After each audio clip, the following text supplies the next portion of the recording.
What is good? Good evening, one and all. It is time. It is week 10. It is the Waiver Wire show right here on Fantasy and Frames. I am your host, Gator Jay. He is Zach Pellowski. He is not Ron Burgundy this week. That was last week. This week, he is Zach Pellowski. This is the Waiver Wire show.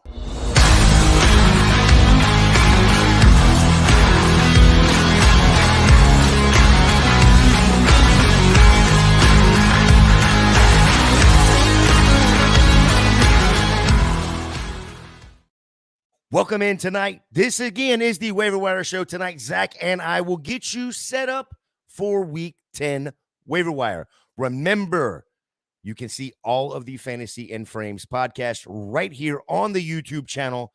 We have the Dynasty 365 Wednesday evening at 8 o'clock for the Dynasty content. Fourth and Frames to follow that at 9 o'clock for your week-to-week redraft. Shoot the Gap following directly after that at 10 for the IDP content. Our show here every Tuesday at 7:30. We also have the Mailbag show Thursdays at 7 p.m. And then, of course, our Sunday morning from 9 a.m. Eastern till noon, getting you ready for your Sunday slate as well as your Monday start, sit questions, trade questions, any of that sort of thing. Don't forget to follow Zach over there on Twitter, X, whatever you want to call it, at Behind the Zach, myself at FantasyJ77. But most importantly, follow Fantasy in Frames at Fantasy in Frames. We're on all social media platforms, Instagram, TikTok. We've had some great stuff go out over the last few weeks. With all of that being said, if you're over there on Twitter, please jump over to the YouTube so we can see your comments, answer your questions, all of that sort of thing. Zach, how are you doing, sir? I'm doing good. Thank you. How are you? I'm not doing too bad. Been a long weekend. Didn't get to watch a ton of football this weekend, with travel. But hey, we're here. We know what's going on. I'm ready to get into some waiver wire stuff. Are you? Yes, sir. Yes, sir. Well, with that being said, then who is your number one quarterback that you're adding this week, week 10? I want to take a trip down memory lane real quick before we jump into this week. I think we need to, toot our own horn a little bit. I was going to save this one. I was going to save this. If you want to toot it, though, let's go ahead and take that victory lap because you did last week. Wanted to – no, we're going to keep it on the QB theme first and foremost. Okay. I'm actually going to – just real quickly, I wanted to mention a Mr. Sam Howell that we gave some love to. He had a down week, and he bounced back in such a great way. Beautifully. And his ownership percentage is a little higher now, unrealistic, but just wanted to say, hey, we were steering you right, and we're going to steer you right again this week. With that in mind, my number one quarterback this week is a guy that's 57% rostered. He's on a very unorganized organization, unorganized front office, coaching staff, players, all of it. The Green Bay Packers, this team in the background that I have the logo up. Guess Somebody's what? bitter. Somebody is bitter. Somebody's bitter. We suck again. That's my mood right now. That gif. But with that in mind, while Jordan Love has looked uninspiring at times on the field, he's very inconsistent. One thing he has not been inconsistent with is his fantasy football production. Again, like I said, he's 57% rostered. That's on Sleeper. He was down 12% in trend, but he's still QB 15 on the year. The one thing I want to mention about Jordan Love is week 5 against the Raiders, right before the bye, he had 7.98. That was his worst. Other than that one, though, his lowest has been 15.82, which to me is very consistent. While it's not necessarily pretty, I don't care how it looks when it comes to how it produces for my fantasy team. With that in mind, if Jordan Love's still available, I recommend picking him up because right now he's been consistent enough where he's someone you can rely on. And he's someone that, I would like at least as a bench option, depending on the matchup. Plus, late in the season, favorable schedule for those playoff matchups. So keep that in mind as well. Any thoughts on Jordan Love, Jay? No, I mean, you so eloquently pronounced him as a must-go grab, a must-add to your waiver. I have a thing that I do every Tuesday, and I make a waiver team. So one quarterback, one running back, one wide receiver, one tight end type of thing. And my guy that I added, that I put in this week, when I went back and I looked, I mean, 6 of 8 games, he already had his bye week, just very much like Jordan Love. 6 of 8 games, he's had 16 fantasy points or more per game. Well, then when you look at Jordan Love is 7 of 8. Again, had his bye week already at more than 16 points per game. I'm sorry, 15.8, but still, Yeah. right at 16 points per game. Now, the sad part is he did have that bad 1 week, so his average comes way down to like 14 points per game. But when you do have the upside of what Watson, what Dobbs, and what Reed do give you, and then you add in the Musgrave, if they can get it all together, I love what Jordan Love can be. Now, I'll bring this up just because of, the cautionary things. We've heard from the front office that we don't know what Jordan Love is, or don't know if Jordan Love is the future. These next few weeks are going to actually determine that. Well, hey, Jordan Love, you've been put on notice. Go out there and show what you can do. And I think Jordan Love as a quarterback, especially for fantasy purposes, he's a top 15 quarterback for fantasy. And look, that's exactly what you want in your superflex position. Absolutely. And I'm sorry, but desperation is something that I love the smell of when it comes to fantasy. The more desperate, the better. If this guy here is, they might be drafting someone at the top of the draft that's at my position, this is the time he's going to put it all out there. And that's exactly the kind of pressure I want on him. Obviously, if he folds under that pressure, hey, we can cut him. We can find someone else. Right. But I don't necessarily trust that it's going to result in winning. I don't see the Packers being in a close ball game a lot of times. I expect like those Minnesota matchups where they're down by enough, where it's this garbage time, throwing the ball up. And hey, it doesn't matter how it's done. If you're giving me the fantasy points, you're giving me the fantasy points. So that's where if he's getting most of it in the fourth quarter, so be it. He keeps bringing it home. Listen, we don't, as fantasy managers, we don't give 2 shits whether they win or lose in the NFL. We just care what the players produce for points, right? Very much like what Andrew says here. How is a perfect, and we've brought this up multiple times, a perfect fill-in for week 13 when you have guys like Josh Allen, Justin Fields, Lamar Jackson are all on bye. And Sam Howell is, he's producing at a damn good clip. So make sure you're adding Sam Howell is one of your priorities if he is still out there. Let me just gonna look right quick. HOWELL, and he is still only 61% owned on Sleeper. On Sleeper, correct.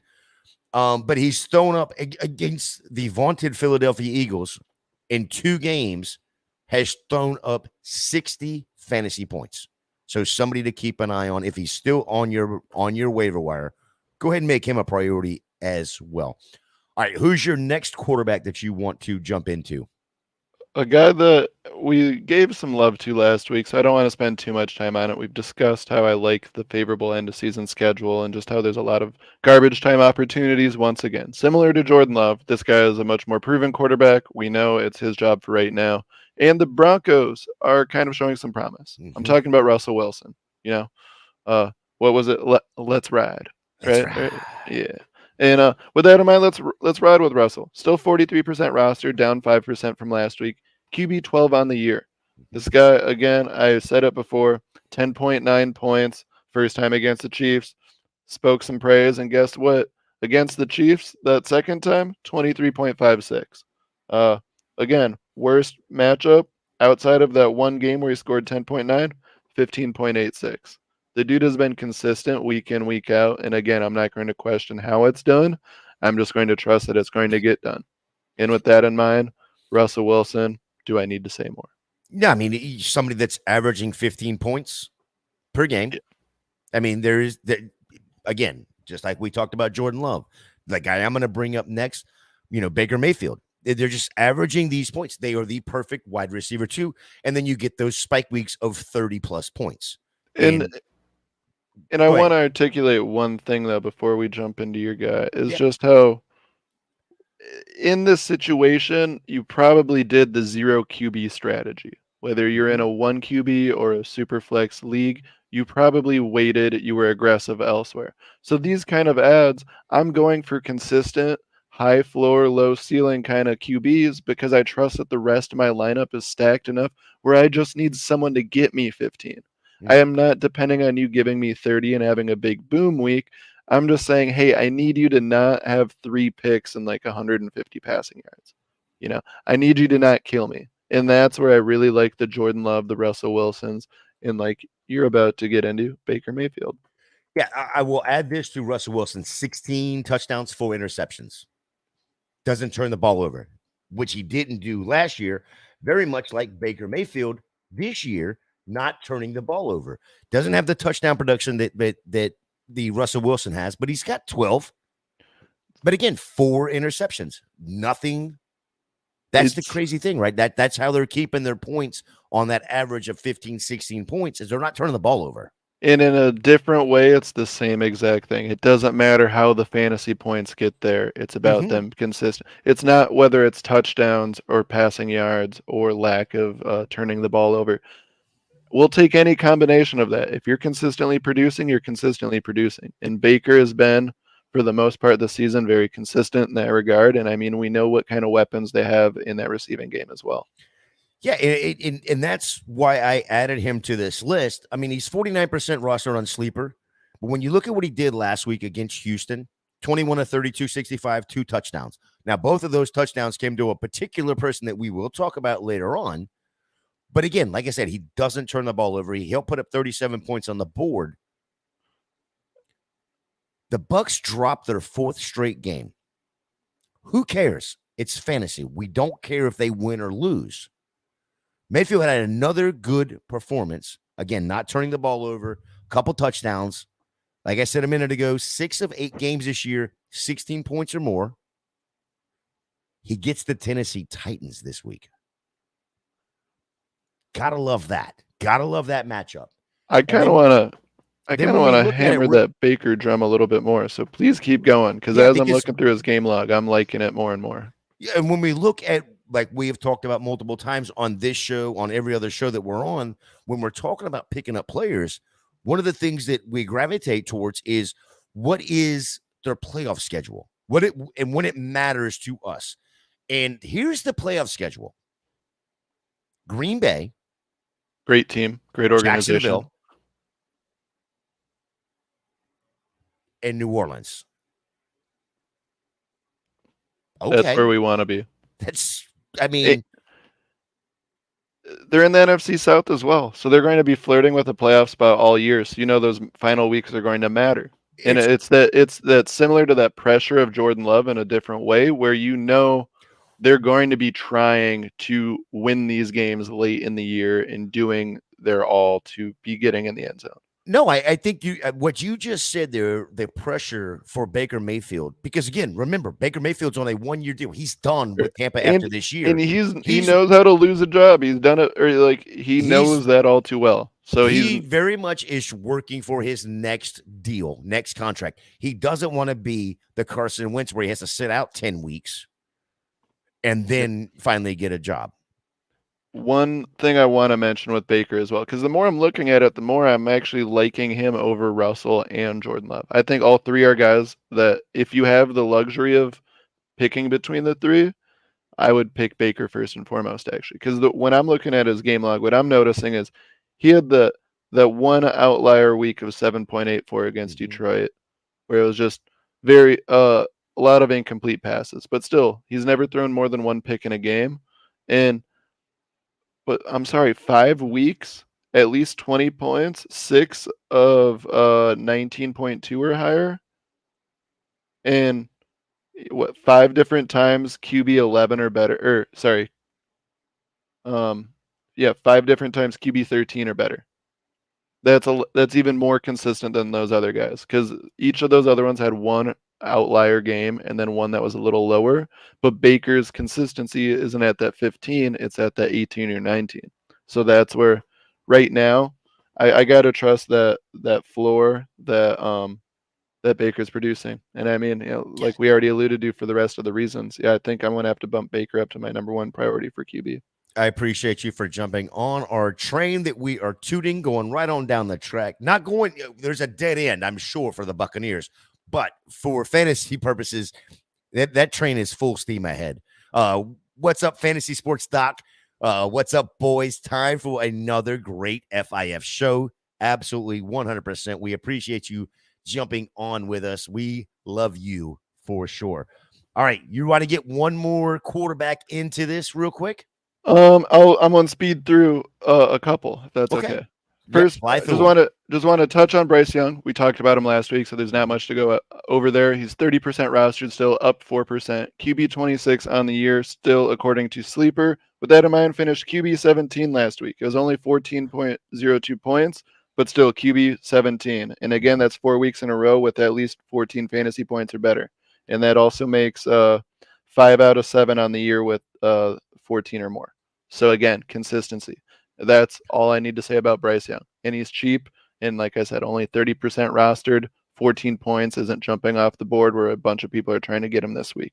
So if you don't have the luxury of those other names we mentioned, I like Bryce Young.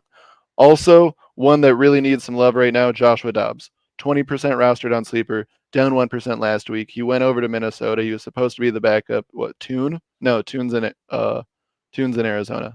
Who's the He was Jaden Hall or Jalen Hall. Yeah, Hall. He got hurt right away. Dobbs just came in, balled up, looked like a man on a mission. Once I saw that, I said, okay, he's got the weaponry where they're going to be slinging the rock. We know what they have in that running game already. So at this point, I'm going to trust that it's going to maintain. Dobbs is QB 10 on the year, and right now, go get him if you can, because I'm going to trust that he's going to keep slinging the rock to Addison and Jefferson once he gets back. Well, it's not even about him slinging the rock. I mean, he, this dude, and I said this earlier, is a rocket scientist. You know, he's on his third team, learning his third different system in a matter of like 8 months, something along those lines. And the plus side to him is he does have wheels. And as a benefit for fantasy, we love seeing the quarterback that can run. He can use his legs while he's learning this offense. And it's not going to take him very, very long. Now, I know you've got Carson Wentz up here. The other one I want to bring up real quick, somebody that is absolutely going to start this week, it sounds like, which you brought up last week, and that's Kyler Murray.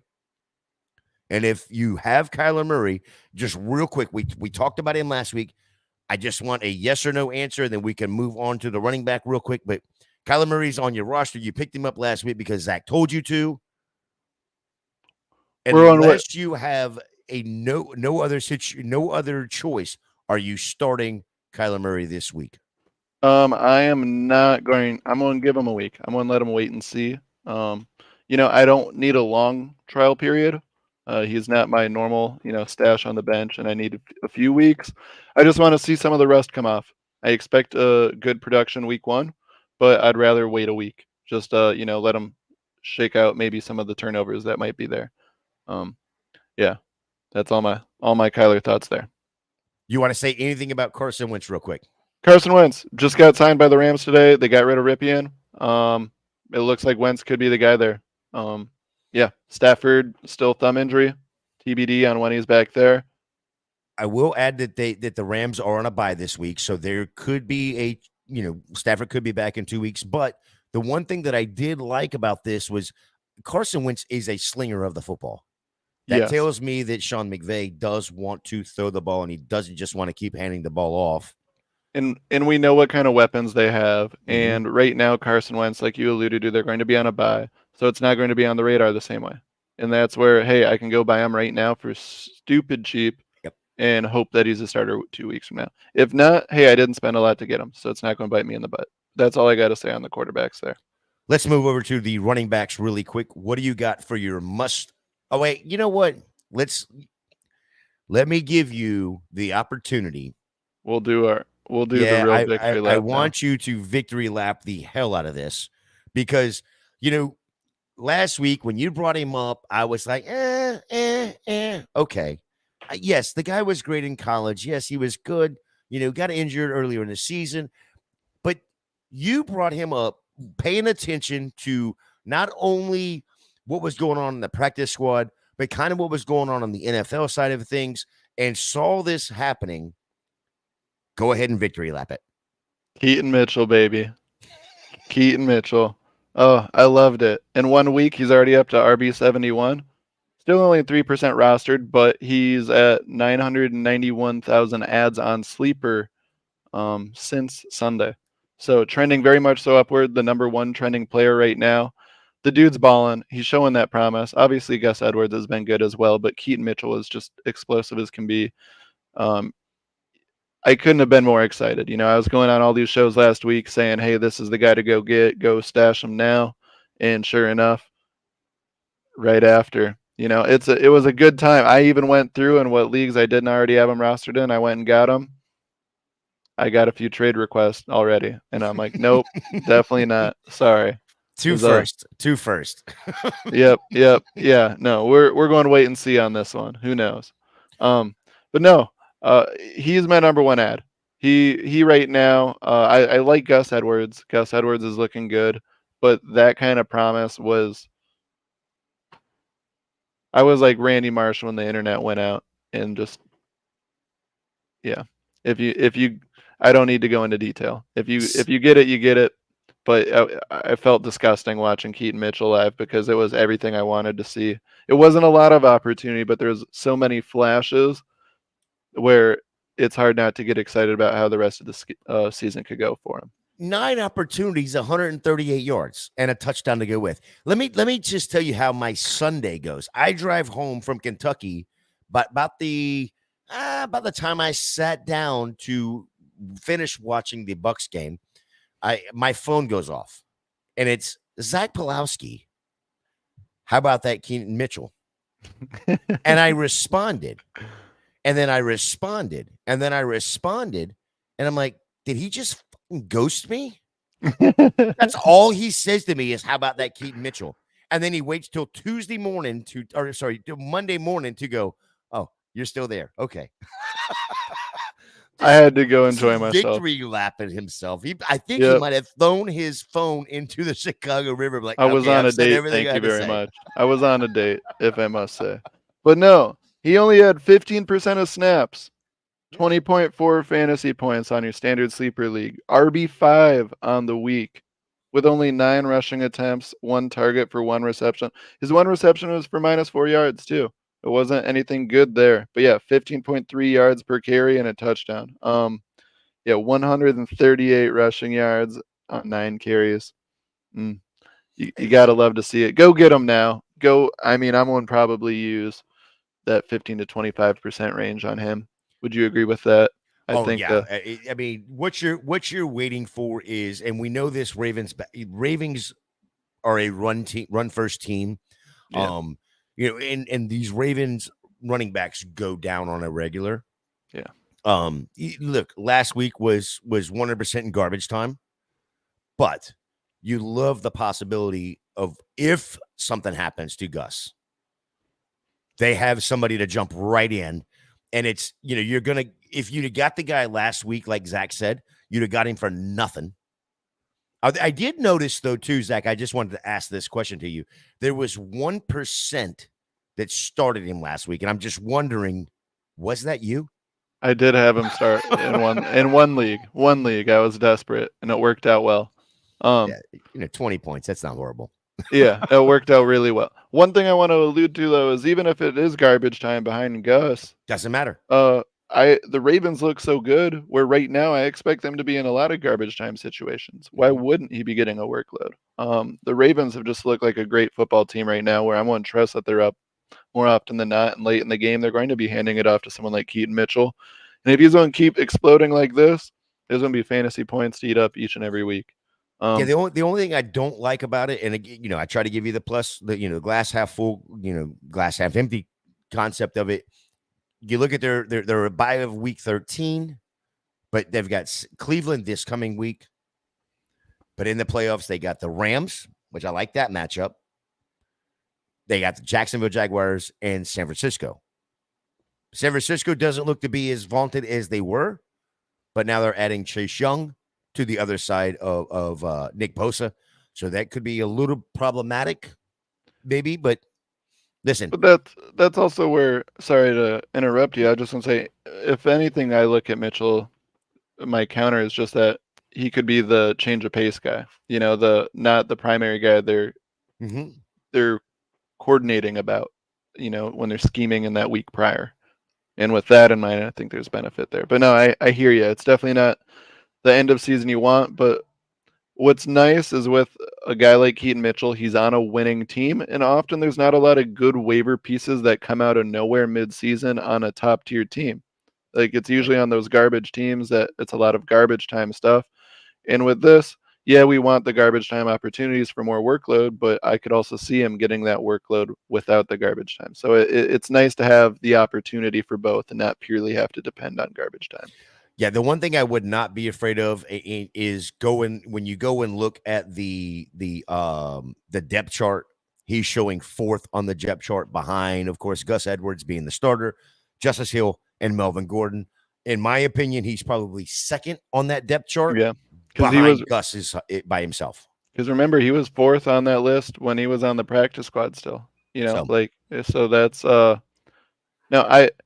we saw all the promise in the world from RB71. RB72, we talked about him a little bit last week. He didn't show a lot of promise, but he had the most workload, and I'm still going to trust that until Kyron comes back.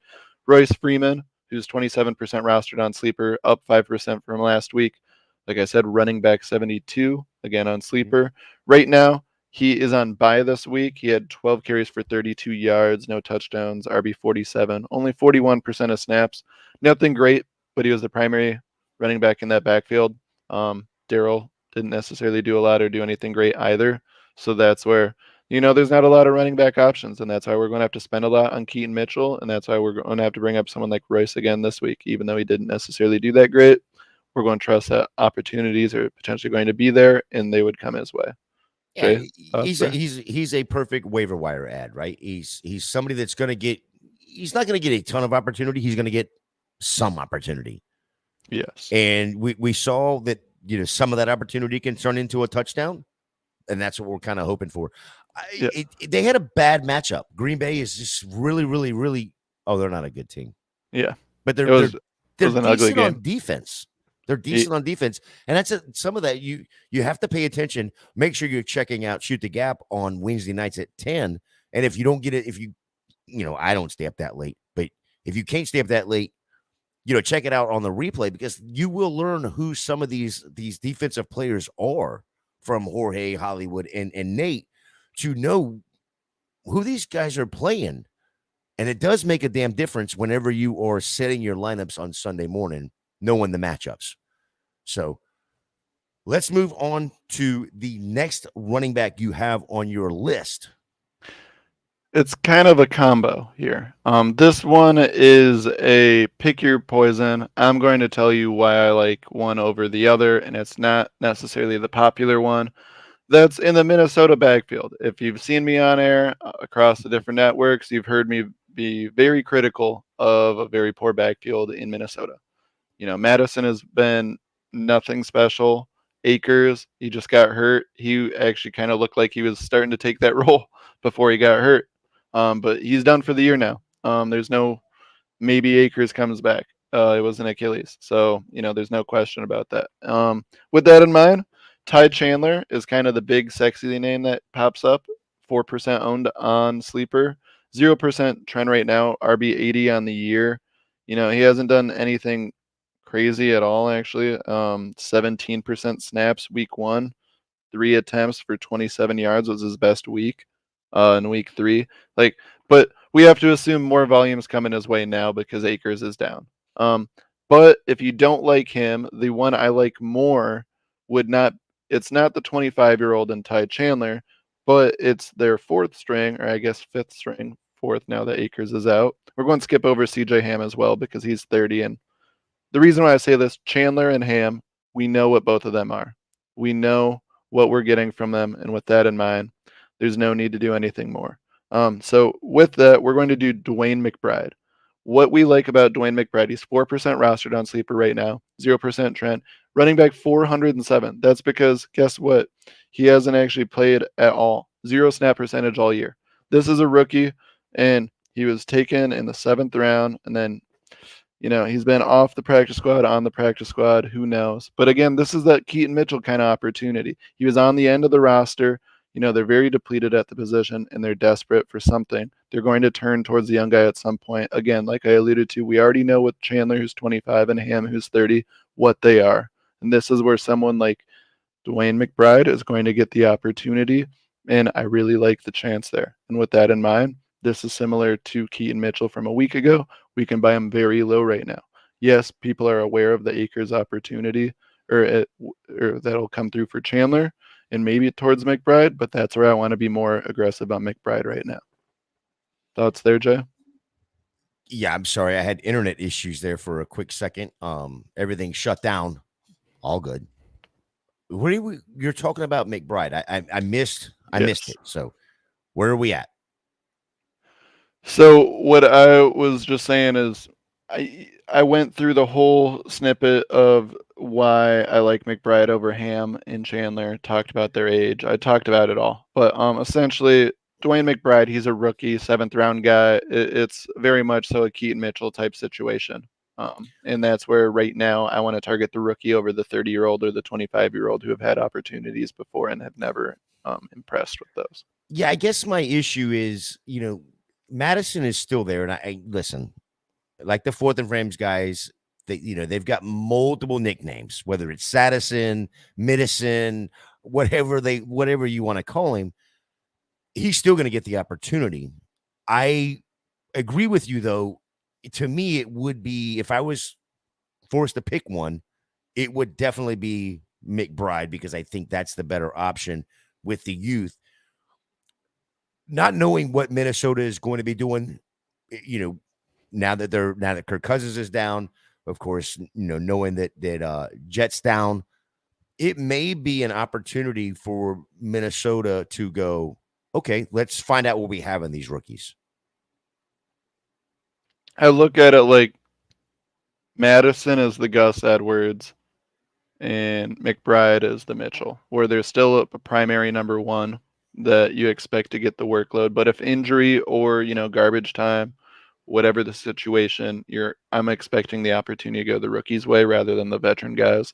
And I want to pay that price because I know it's going to be so cheap right now. Because again, if McBride has a week like Mitchell, it's the same thing all over again next week. So that's where I'm trying to take these shots in the dark right now at such a low price, where in a week or two, if he still had 0% snaps, I can let him go and I didn't pay anything. But if, like I said, he explodes again for 9 years, not even to the extent that Keaton did, but he has some flashes, that rostership and that fab you'll have to spend will significantly increase. So I like him right now.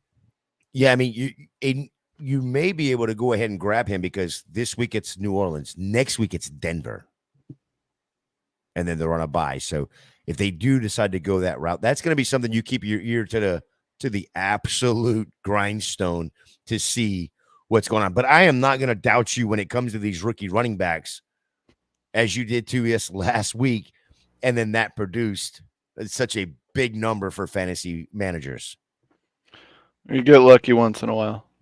I mean, we've hit on a few of them this year. So we hit on another one as well in a different position. Yeah, we're gonna go over to the wide receiver position, and not as big of a victory lap, but victory lap nonetheless. Correct. Demario Douglas, again, looking like the number one guy there. I mean, it wasn't anything crazy. 7 targets, 5 receptions, 55 yards. But the big thing that I want to emphasize, wide receiver 28 on the week, 83% of snaps, up from 77 the week prior. And so I'll put it this way. First 5 weeks of his career, highest snap percentage was week 1 at 41%. Didn't play week 6, and then 62%, 77, 83. keeps going up. He keeps getting more opportunity, keeps being placed on the field more. That's exactly what we want to see. These are the kind of late risers where if you can get them now, they could really pan out late in the season when you're trying to make that push. They're playing Kansas City, Denver, Buffalo for the playoffs. I want to mention that as well. But Demario Douglas, 45% rostered on Sleeper, up 39% from last week. Wide receiver 66 on the year. I love him. I am concerned about, I don't love, necessarily trying to depend on a wide receiver for New England based off how their passing offense has been. But at the same time, who else? Even on the teams that don't pass the ball a lot, they're going to throw it a couple times. And what is it going to go? Devontae Parker? No. It's going to go his way, and I'm going to trust that. Thoughts on Douglas? Oh, well, first things first. The Chris Battistow put out our waiver wire article. Please go over to fantasyandframes.com and check that out because Demario Douglas is definitely on that. While you are looking at that and reading that, also hit the YouTube channel because Chris also put out some quick shorts on every position. And his rendition of Demario, and I can't even try to imitate it because it was too damn good. Absolutely hilarious video. Great video all around. But when you're talking about a guy that on a team that doesn't pass a ton, I mean, Mac Jones has passed. I mean, they do pass a lot. They just don't complete a lot, I guess is the right way to say it. But Demario is absolutely the number one on this team. Last 3 weeks, 6 targets, 7 targets, 7 targets. He catches just about everything. So, like we said last week, we were on him just, a week early than most. But that's kind of the goal here, right? We try to get on a week early. We try to get him a lot cheaper than what he's going to cost you this week. He's probably going to cost you somewhere in that 20% range this week, if not a little bit more, for a number one wide receiver on his own team. But last week, you probably could have got him for that 5 to 10%. And now you're basically going to have to double that because, well, you didn't pay attention. But we will move on. With someone, well, we're talking about a guy that's in an upward trend, which is a good issue to have if we're talking about them in previous weeks and they're climbing up. We're doing something right. This other guy we've discussed before, he had a 17% trend increase last week on Sleeper. He's at 53% rostered, but I'm expecting that to trend downward this week because he played 51% of snaps, finished wide receiver 64, had 5.2 points against the Bears. I'm talking about a Rashid Shaheed. The reason why I want to mention him right now is he's still wide receiver 31 on the year. And most importantly is he's been very much so a boom or bust guy. And the trend very much so went up last week. And if he's still available, I would try and jump on him now because you're not going to have to spend as much on Fab. But also, he might be a guy that's going to be cut for someone else on waivers after an uninspiring past week. So with that in mind, this is where he might not be my overnight ad tonight, but he might be the claim for after this next wave because I'm expecting, hey, maybe he's a part of those cuts. So with that in mind, I love Rashid Shaheed. We know what we're signing up for. Very much so boomer bust, deep ball target. We're not expecting it every week, but we want him on our roster, and we want that potential to slide him in for those weeks where he does blow up. Thoughts there, Jay? Yeah, no, I 100% agree with you there. The issue for me is that he's only getting, 3 or 4 targets. With that being said, he can turn that one target into 55, 60 yards and a touchdown, right? Yeah. So if you are sitting there in need of, high potential, low floor, if you're a 5-4, 4-5 team right now, and you're facing somebody that is 7-2, 8-1, somewhere in that range, and you are looking for that high potential or that ceiling play, Shaheed is that ceiling play because, I mean, you're up against it, and you're just trying to catch that W. Shaheed is that guy. Real quick, while we're talking about wide receivers, Parker has a question. In a trade, I'm assuming he would get Devontae Adams and send T. Higgins straight up. Would you do Devontae Adams for T. Higgins? No, not right now. It's about the quarterbacks. There's nothing about the wide receivers in this conversation for me. I don't trust Aiden O'Connell or whoever's going to be at QB for the Raiders right now. You don't trust Brian Hoyer either? Nope, none of them. And it's not going to be Jimmy G either from the looks of it. With that in mind, it looks like Burrow and the Bengals have found their stride. And so I want to keep T, and I'm going to ride that out. I mean, I think the Bengals right now are trying to do some damage control from a bad start to the year. And with that in mind, I expect a lot of fantasy production from all their weapons. And so I would rather have T right now. If I could trust that QB situation a little bit more, I would lean in favor of Devontae. But right now, it's hard to be optimistic about that whatsoever. Yeah, I think the biggest issue for Devontae is, he was getting the targets. He just couldn't. They weren't even close enough for him to catch the ball. It was 10 yards past him or, 3 yards short or whatnot, where it all comes back to the quarterback situation. So, Parker, I'm with Zach on this one. And it pains me to say this because I have so many shares of Devontae Adams. I don't think that I could go and get Devontae Adams and spend the high price of T. Higgins for that. So, I'm going to stay with T. Higgins on that one there. We talked about high floor or high ceiling, low floor with Rashid Shaheed. Mm-hmm. The next guy I wanted to jump into is less so of a high ceiling, but more of a high floor guy. That's Curtis Samuel. There you go. He's wide receiver 43 on the year, according to Sleeper, 48% rostered on Sleeper leagues, down 13% from the week prior. And with that in mind, he was hurt week 9 against New England. He got hurt in week 8 against Philly, but otherwise, so we're going to take out week 8's stat line.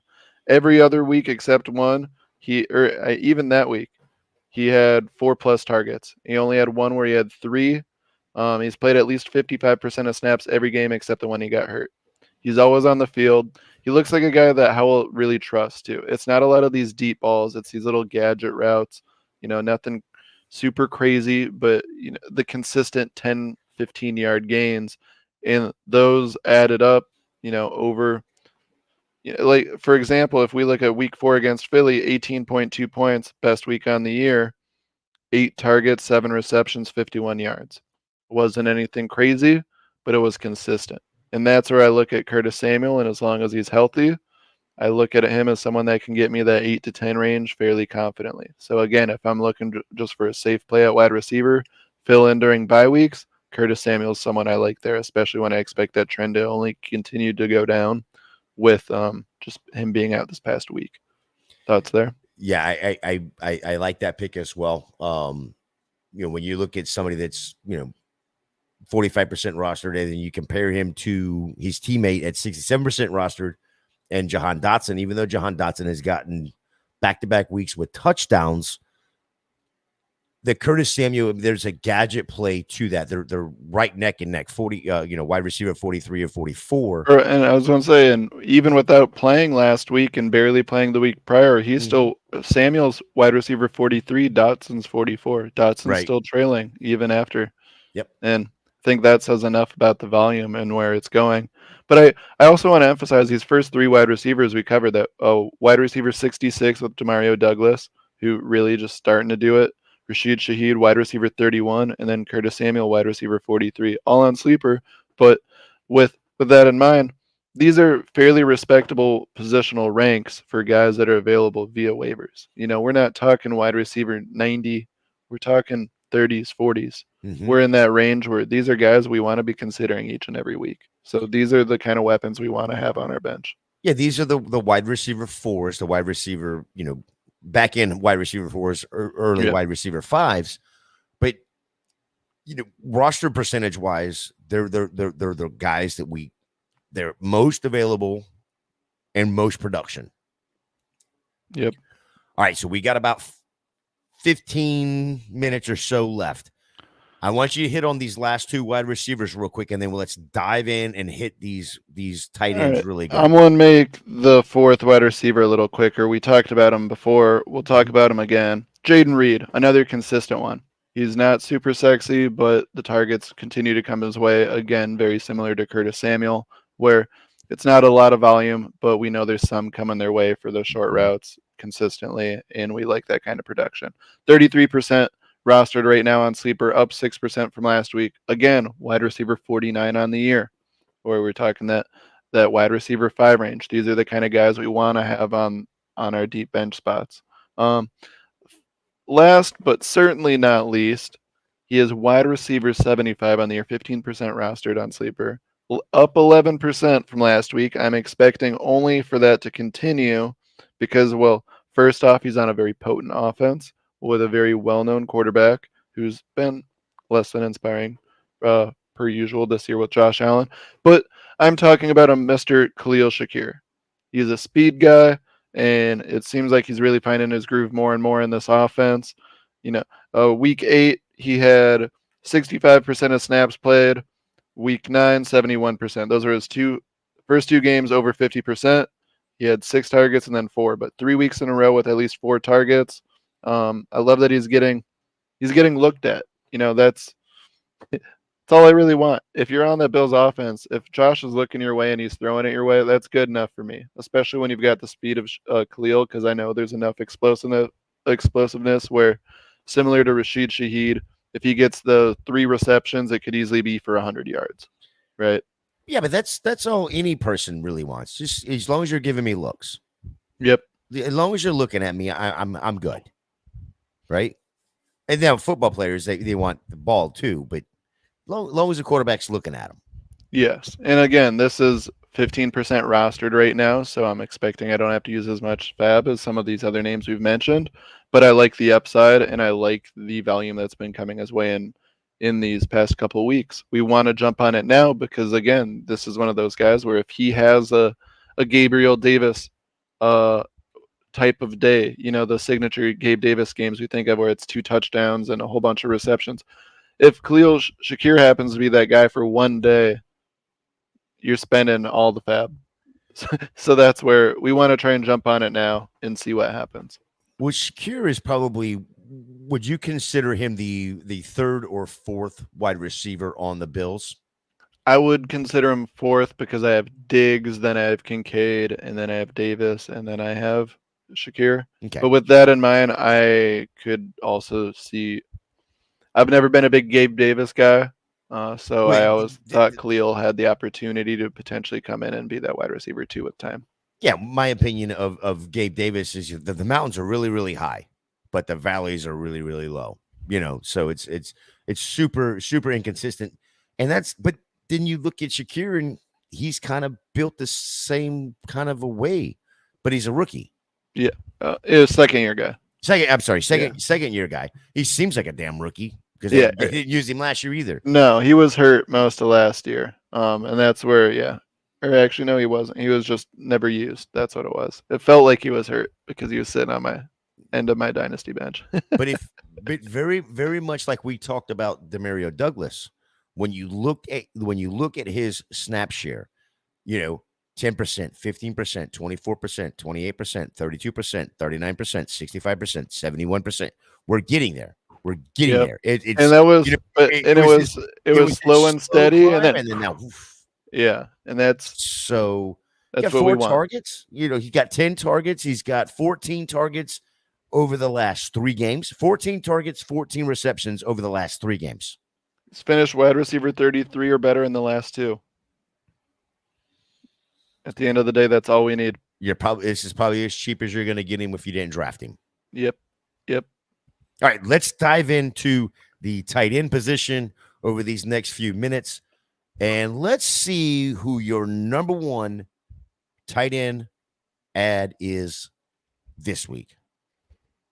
He is not a young one. I know I've been given a lot of these young up-and-coming guys. We'll get to those, don't you worry. But first and foremost, it's a Mr. Jonnu Smith. Depends on the week, but damn, when the week is right, you want him. He's tight end 10 on the year now. 31% rostered, down 10% from last week. But this guy, he followed up a 2.8 point performance against Tennessee in week 8 by a 23.5 performance against Minnesota in week 9. One thing I want to emphasize is it seemed like Pitts was finally starting to find a groove, but that was under a different quarterback. That was with Ritter. Now we have Heineke in here. I don't know. I need to see it with Pitts. It's all over again. We're back to week 1 with the situation. So with that in mind, Jonnu Smith being 31% rostered, I want to jump on it now. And this is, again, one of those where I'm not going to spend a lot of fab to get him, but I'd rather wait and see with him on my roster. I don't necessarily want to jump and throw him in my starting lineup this week, but this is the type of ad where I'm trying to think a week or two ahead of time. Because, again, if it looks like Taylor Heineke is favoring Jonnu Smith rather than Kyle Pitts when he's targeting his tight end, I won't have to ride out Jonnu Smith the rest of the year. Thoughts there? I mean, it's Kyle Pitts who? Yeah. When it comes to this, when it comes to Arthur Smith, maybe it all changes. Maybe it all fixing to change. Or, Arthur Smith goes in there and gets a little grooming done on the face, gets all the facial hair out of the way. So now maybe he can see the play calls. I don't know what the facial hair was doing to him, but maybe that did something. There's possibilities of being able to use Bijan Robinson. I mean, this offense in Atlanta is crazy screwed up. You've got 2 top 15 or top 8 picks the last 2 years or 3 years with Pitts and with Robinson. Neither one of them are being used. We're going to use Tyler Algiers, who, yes, over a 7-game period at the end of last year is a 1,000-yard rusher. But then we're going to bring in Jonnu Smith, who is, okay, he's Jonnu Smith, solid. But now he looks like what we all thought or what we wanted Kyle Pitts to be. He is one of 4 tight ends on the year to have a 100-yard receiving game, which is insane when you talks about the likes of Kelsey, Mark Andrews, Sam Laporta, TJ Hawkinson. We've talked about Jonnu Smith a few times. And if you haven't already added him, like Zach said, only 31% owned. When you look at his teammate Kyle Pitts, 92% owned, and isn't producing a damn thing. And Jonnu Smith, tight end at 18 or better, 5 different weeks. 3 different weeks, tight end 5 or better. Tight end 5 in week 9, tight end 4 in week 6, and tight end 3 in week 4. So we've seen 3 top 5 finishes. And, with that kind of upside at the tight end position that's very bleak, we got to roster that right now. Yeah, let's dive into the next guy real quick. Cade Otton, my dude in Tampa. I mean, 10% owned. We've talked about him multiple times. Zach's got on here that he's a plus 4% in trend. Tight end 19 on the season. It's insane. The reason he's only tight end 19, in my opinion, is he hasn't had a touchdown since week 4 or week 5. He got 2 this past week. The only 2 touchdowns that Baker Mayfield threw, one was a 4-yarder, one was a 14-yarder. Here's the thing that surprised the hell out of me when you have a Mike Evans on one side, a Chris Godwin, and then, of course, a Trey Palmer. Cade Otton was the leading target getter this past week in Houston. Insane to me. Rookie tight end. Yes, I know we've talked about a bunch of rookies. This is what it's come down to, but we've said this before. We don't go into a redraft and draft rookies thinking they're going to produce. We want to see what the rookie is going to do, and then we add them later. We've seen that with Cade Otton. 15 to 21 over the last 3 games. And we sang his song before, and when we did it before, we talked about the snap percentage. Mm-hmm. Guess what? Once again, we talked about how it was 90s plus. 100% of offensive snaps, Cade Otton was on the field. That is poetry in motion. That is exactly what we want to see. And at 10% rostered, sign me up. Add him everywhere. Add him everywhere. And Absolutely. then the other side of that too, I just had it pulled up. Let me pull it back up real quick. I'm sorry, that's my bad. Kate Otten, the matchup, like I brought up against Baker Mayfield or with Baker Mayfield, the playoff matchups are Atlanta, Green Bay, Jacksonville for fantasy playoffs. Atlanta, Green Bay, Jacksonville, New Orleans in week 17 if you go that far, Carolina in the week 18 if you're crazy and play that week. Like Zach said earlier, this is a Tampa team. Okay, they've lost 4 straight. They're still in the NFC South. This is still a team that somebody's got to win the NFC South. Arthur Smith and Atlanta don't want to do that. Carolina is still questionable. New Orleans is okay. Well, maybe we'll win it. Tampa still has a real shot, but Tampa's real shot is going to be passing the ball, and that's going to be through the tight end. Kate Otten is definitely a must-add for me. He is my priority add this week on every roster. I would agree with that. I agree completely. And if it's not him, there is one other young tight end I have to give a little bit of love to. Luke Musgrave. Look, I can rant and complain about the Packers as an organization all day, but once again, I don't care how it looks when it comes to my fantasy team. Luke Musgrave is another one of those weapons I really like the future of for the Packers offense. And with that in mind, depends on the week in regards to production, but this past week he finished at tight end 9. 5th time on the year where he's been tight end 18 or better. He played 83% of snaps, 3 receptions, 51 yards, touchdown. Not a lot of targets, but every week except one, he's had at least 3 targets. And one, again, we've discussed it before, snap percentage, up to 83%.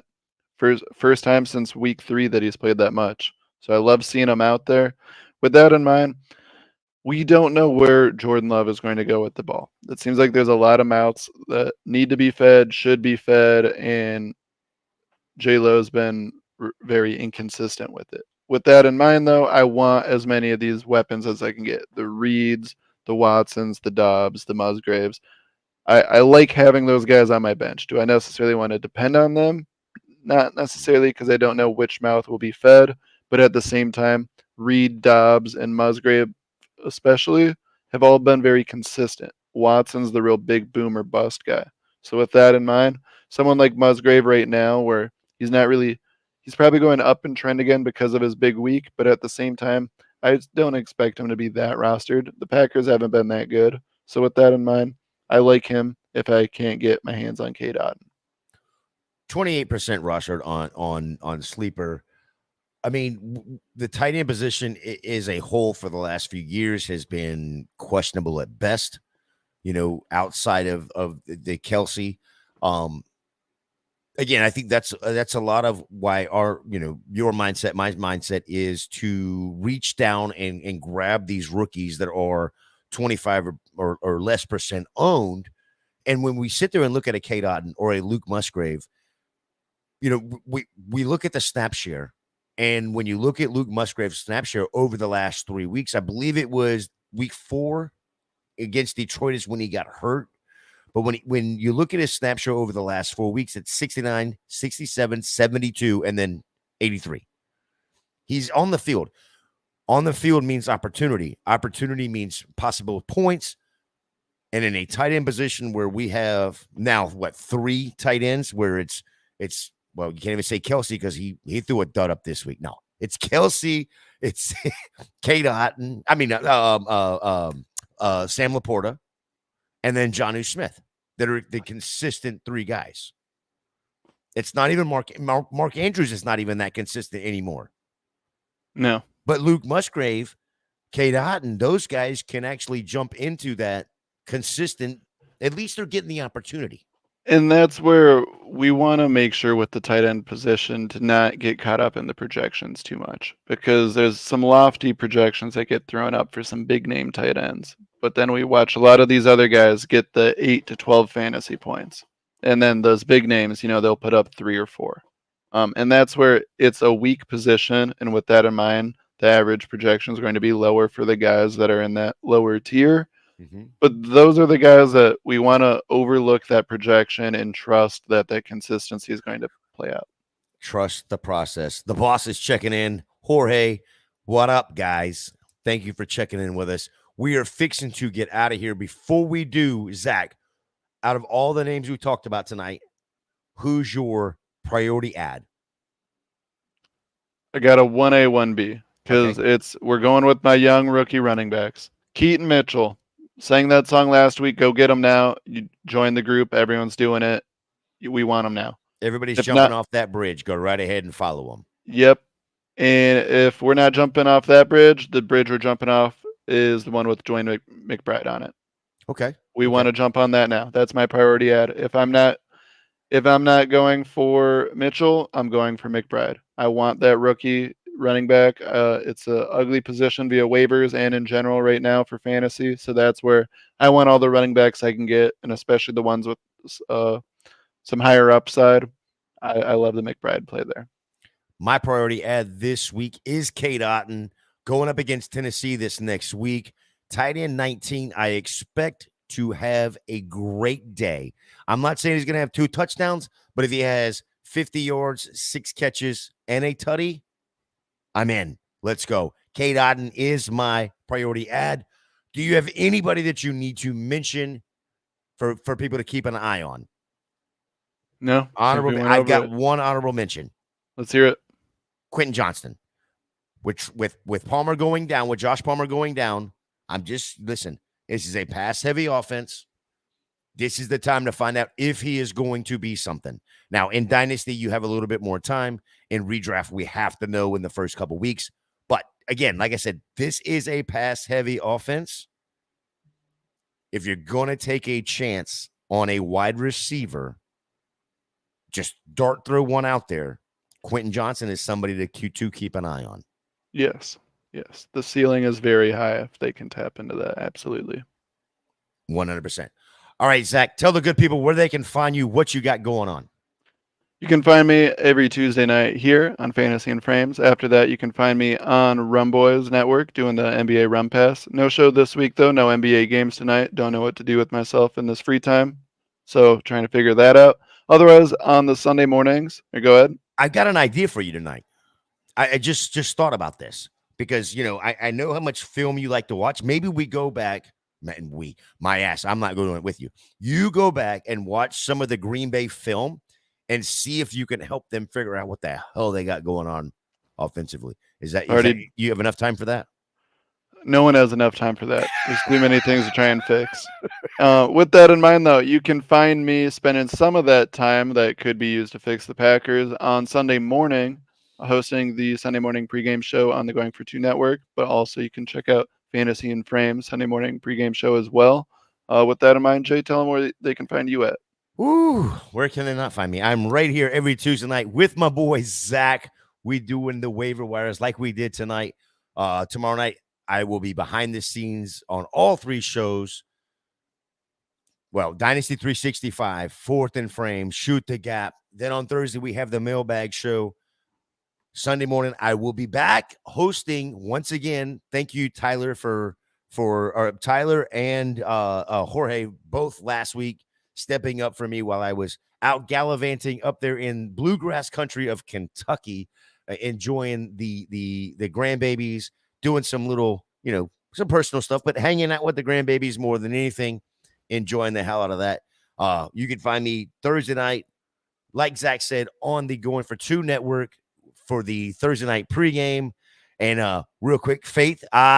See, I was gonna say a hi, Faith. Hello, friends, but you had to throw that dig in at the end now.